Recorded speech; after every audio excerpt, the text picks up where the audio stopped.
Retour en studio après la page publicitaire. On poursuit cette émission Al Bayan Vacances et il est l'heure pour moi de tester vos connaissances. Est-ce que vous connaissez les figures emblématiques de votre religion ici en Côte d'Ivoire? On teste ça tout de suite dans le quiz.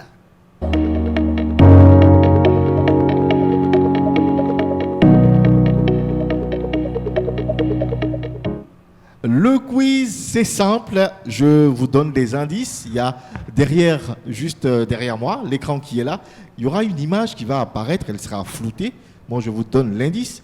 Et puis, à vous de me dire ce qu'il y a derrière, ce qui se cache derrière l'image floutée. Si la réalisation est prête, le premier indice que je donne, c'est « Je suis animateur ». Je suis animateur. Est-ce que l'image apparaît? Voilà, c'est bon. Le premier indice, je suis animateur. Est-ce que tout le public voit? Tout le monde voit? C'est bon? Super. Premier indice, qui se cache derrière ou qu'est-ce qui se cache derrière? Je suis animateur. Si vous avez une idée, vous prenez le micro et vous me dites à qui ou à quoi vous pensez. Indice numéro 1, je suis animateur. Oui, il y a quelqu'un qui veut se jeter à l'eau. Vas-y. Bon, moi, ça me fait penser à M. Kone Pargasoro. Rapproche le micro et puis Monsieur Kone Pargasoro. Kone Pargasoro, première réponse. D'accord, on n'en dit pas plus, on va juger ça tout à l'heure. Je suis animateur. Il y a quelqu'un qui dit Kone Pargasoro. Le frère lui dit. Moi, je pense que c'est Monsieur Aldjouma Bokoum.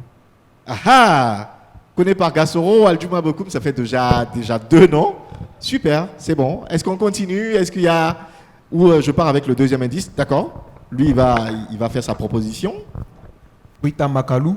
Koïta Makalou. Ah, d'accord, mon patron. Ok, c'est bien. Le deuxième indice, je suis adulé du grand public. On a déjà 3 propositions. On a d'un côté Kone Pargasoro, à qui on fait un salam. On a Bokoum Aldjouma et puis on a Koïta Makalou, c'est ça. D'accord? Qui d'autre? Premier indice, je suis animateur. Deuxième indice, je suis adulé du grand public. À qui vous pensez ou qui suis-je? Moi, mais pas moi, hein, voilà. C'est pas de moi qu'il est question. Qui suis-je? Qui suis-je? Qui suis-je? Je me permets d'aller avec le troisième indice. J'interviens généralement en langue malinké. Est-ce que ça vous dit quelque chose? J'interviens généralement en langue malinké. Je rappelle qu'on a déjà 3. Ah oui, oui, Isaac. Oui. Si je réponds, est-ce que j'aurai le lot? 0. On m'a trop fait ça ici, donc tu n'auras absolument rien. Ça, le cadeau, là, c'est pour le public, en fait. Donc je donne ma langue au chat. D'accord, ok, il n'y a pas de problème. On récupère le chat après. Dans le public, est-ce qu'il y a quelqu'un d'autre qui aimerait faire une proposition? D'accord, super. Qui est le frère qui a dit que c'était Bokoum Aldjouma? D'accord. On l'applaudit bien fort. Alors, la réalisation va nous permettre de... Exactement. On l'applaudit, vous êtes jaloux. On va inviter le frère, voilà, venez, on vous invite. Et puis on invite également Aboubacar Sidik qui va lui remettre, allez-y, qui va lui remettre son cadeau. Il repart avec quelque chose de magnifique, hein, voilà. Et la surprise, il est avec nous. Super Khalif. Non, je pense qu'il y a un souci avec le micro de Super Khalif. D'accord, vous rapprochez, vous parlez bien fort. Salam alaikum wa rahmatullahi wa barakatuh. Wa alaikum salam wa rahmatullah. Ok, tout d'abord dire félicitations. Hein. Mais j'aimerais qu'il parle un peu le malinké aussi, ça me fait plaisir. Sinon, le site internet de la radio ou bien la télévision Al Bayan à malinké, ça me fera plaisir aussi, Inch'Allah. Bon, tu t'y colles. Hein. C'est une célébrité et c'est l'exercice auquel il te soumet. On y va. Comment on dit www.radioalbayan.ci. Bien moins. Voilà. W ça va. Et point Radio Al Bayan. C'est quoi? radioalbayan.org. Ça c'est Franjoula on dirait. Super qualifié. On l'applaudit bien fort. Le site internet du groupe Média Albayan, Bolongon Saba, Tommy à Radio Albayan, Tommy CI. Merci beaucoup, Super Calif. Merci. On le raccompagne avec des ovations bien nourries. Merci beaucoup. C'est le spécialiste de la langue malinké. Quand vous entendez Super Calif, quand vous entendez Niamoué, tout ça, c'est lui et vous avez pu donc le voir et l'entendre. On va continuer notre sujet du jour. Je m'habille comme je veux, ça n'engage que moi. On est pratiquement dans la dernière phase de notre sujet, justement, de cette émission même d'ailleurs. Tout à l'heure, on va avoir un consultant qui va venir trancher, mais j'aimerais qu'on revienne sur cet aspect-là qui me semble très important dans ce sujet, c'est les influences qu'on reçoit de l'extérieur. Est-ce qu'on peut faire fi de tout ça et puis se dire, malgré qu'on soit dans un pays laïque, nous, on a notre foi, on s'en fout à la limite des influences extérieures et puis on s'habille comme le recommande notre foi, notre religion. Réaction? Oui, allez-y. Il n'a pas encore parlé depuis. Il veut réagir enfin. Assalamu alaikum wa rahmatullah. Wa alaikum salam wa rahmatullah. Moi, c'est Kone Moussa Ryan. Au fait, je pense, selon moi, l'habillement, ça dépend de là où tu es, là où tu veux aller. Et si tu es à la maison, c'est pas le même habillement que tu as porté si tu veux aller quelque part comme ça. Et donc, si tu veux sortir, moi, généralement, je porte des pantalons. Mais à la maison, je suis toujours en culotte. Le soir, ça dépend de comment je suis, où je veux aller et comme ça. On met le micro devant la bouche, on l'applaudit. Hein. Voilà. Vas-y. C'est bon? Au fait, ça dépend de là où tu vas aller. Exemple, il y a des endroits où tu vas aller en demande tel habillement, d'autres où tu vas leur dire de ne pas aller avec des chaussures en tapette, des chaussures, quoi ça ouvert. Ce sont des chaussures fermées. Quand on va aller à l'école, même on dit de porter kaki ou bien quoi ça, bleu, blanc pour les filles. Donc ça dépend de là où tu vas aller, où tu es, comme ça. Merci. Merci beaucoup. Avec, on a une sœur qui veut réagir. Oui, allez-y, prenez le micro. Vous présentez. Salam alaikum. Wa alaikum salam. Je me nomme Kouraogo Rafiatou. Oui. Moi, je pense que l'influence, il y en a partout. Je prends mon exemple. Je suis dans une école où on ne porte pas le voile, mais ça ne m'empêche pas. Quand je rentre, quand je ressors, je porte mon voile. Et puis même, je suis entourée de filles qui portent des habits courts, qui se mèchent, tout et tout. Mais ça ne m'empêche pas de me vêtir normalement. Et puis même, elles aiment mon habillement à chaque fois, la sœur, la voilée, tout et tout. Et puis, je suis fière. Est-ce que vous ne vous sentez pas stigmatisé justement Non, quand on vous dit pas, la sœur, la voilée? Même pas. Au contraire, je suis fière, ça me fait plaisir. D'accord. Et qu'est-ce que vous pouvez dire à vos jeunes sœurs qui veulent se voiler, veulent faire comme vous, mais qui vraiment se sentent tellement indexées, tellement stigmatisées par la société? Il n'y a rien de tel, il faut s'habiller décemment, tout et tout. Elles seront fières. Voilà. Merci, on l'applaudit. Je vous l'avais dit, hein, on a un consultant, ou permettez-moi, c'est plutôt une consultante qui va venir trancher sur cette question, ou du moins sur ce sujet. On accueille notre consultant du jour, Madame Kouyaté Yakema Diabaté. Sous vos ovations, on l'accueille.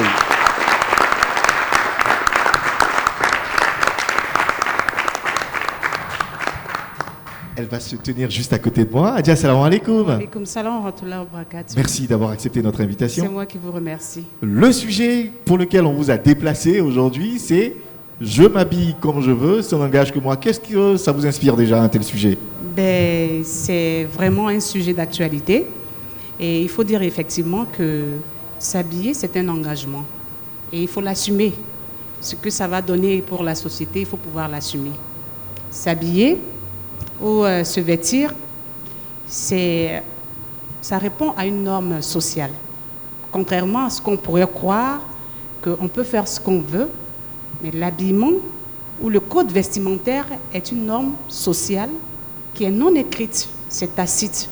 Et donc ça demande qu'on puisse respecter exactement les codes de la société quand on s'habille.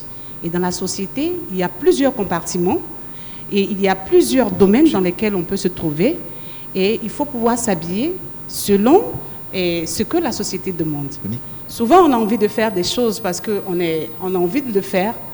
On pourrait dire, par exemple, qu'on n'a même pas envie de s'habiller souvent. Mais on vit dans une société qui respecte des normes. Et comme nous ne sommes pas seuls dans la société, que tout est régi par des règles, il faut pouvoir s'habiller également en respectant ces règles-là. Il faut s'habiller pour se faire plaisir, d'accord, mais il faut s'habiller aussi en faisant attention à ce que la société peut nous dicter. Et c'est ce qui est le plus important.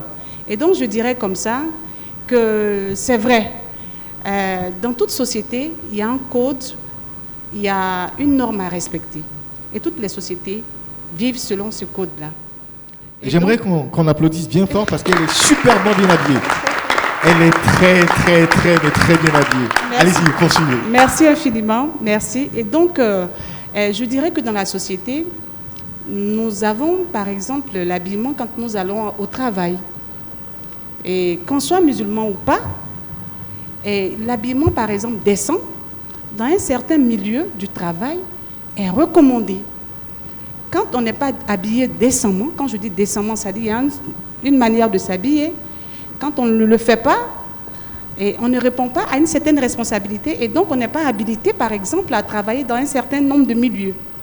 Et donc, il faut pouvoir respecter cela.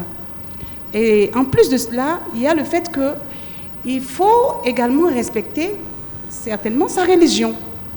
Qu'on soit musulman, parce que comme je le disais, c'est une société, la société musulmane a un code vestimentaire qui est régi par les règles, par le Coran et la sunna du prophète Mohammed sallallahu alayhi wa sallam. Et en fonction de cela, il faut pouvoir s'habiller.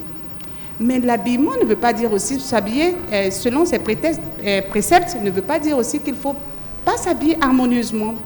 Dans le Coran, c'est bien inscrit que Dieu nous a donné des habillements comme des ornements, comme tout autre ornement, et ces ornements-là, c'est vrai, Dieu ne nous a pas interdit de pouvoir nous habiller de façon décente, mais également de façon à ce que ce soit joli, que ce soit harmonieux. Il y a cela aussi qu'il faut pouvoir respecter. Il y a également que l'habillement que nous allons porter, même si c'est dans un milieu qui n'est pas forcément un milieu protocolaire, il faut pouvoir s'habiller correctement. Il y a un dicton en français qui dit que, par exemple, quand tu es mal vêtu dans tes vêtements, ça juge de ton esprit, de ton état d'esprit. Donc, ne soyez pas étonnés, par exemple, que si vous êtes habillé d'une manière ou d'une autre dans la société, qu'on vous juge. Ça c'est comme ça, que par l'habillement, on puisse vous juger. Mais en même temps, comme on le dit souvent, on dit l'habit ne fait pas le moine. C'est-à-dire qu'à un moment donné, on peut dire, bon, telle personne est habillée comme ça, on peut juger la personne comme ça, mais en réalité, c'est autre chose. Tout ce qu'il faut retenir, c'est qu'il faut pouvoir s'habiller décemment, joliment. C'est très important. Dieu est un Dieu d'amour et d'harmonie. Quand on voit les cieux, quand on voit la création de Dieu, c'est fait avec harmonie. Et donc cette harmonie-là, il faut pouvoir le respecter. Si je me voile, je ne me voile pas de façon bigarrée dans tous les sens. Du jaune en bas, du noir ici, du vert là, plus de 3 couleurs selon les personnes qui s'habillent correctement, c'est déjà trop. Merci infiniment à Adja Kouyaté Yakina. Je rappelle que notre consultante du jour est chef d'entreprise. Merci infiniment. Elle a dit on s'habille joliment, on s'habille décemment et ce n'est pas contraire à l'islam. On l'accompagne avec vos ovations. Merci beaucoup. Chers téléspectateurs, chers publics, nos 55 minutes sont quasiment écoulées. On va inviter Aboubacar Siddiq et Misbah à venir me rejoindre afin qu'on puisse dire au revoir à nos fidèles téléspectateurs. En tout cas, le public ici, il a été chaleureux et il va s'applaudir et s'ovationner bien fort. Al Bayan Vacances. Siddiq, c'est bon, tu as kiffé, hein? Oui, c'était super. Oui, c'était super. Misbah, Éco-Vacances, on est parti en avion et on est revenu. Merci à vous, chers publics, on s'ovationne, on s'applaudit bien fort. Chers téléspectateurs, le sujet qui nous intéressait aujourd'hui, c'était l'habillement. Notre consultante du jour, dont je rappelle le nom, Adja Kouyaté Yakina Diabaté, qui est chef d'entreprise, nous a dit il faut s'habiller décemment, il faut s'habiller joliment et le style vestimentaire, ça compte parce que le moine, dit-on, on le reconnaît par son habit, mais il faut savoir aussi que l'habit ne fait pas le moine. Merci à vous tous et on sera très très très heureux de vous retrouver demain à partir de 17h. Wassalamu alaikum wa rahmatullah wa barakatuh.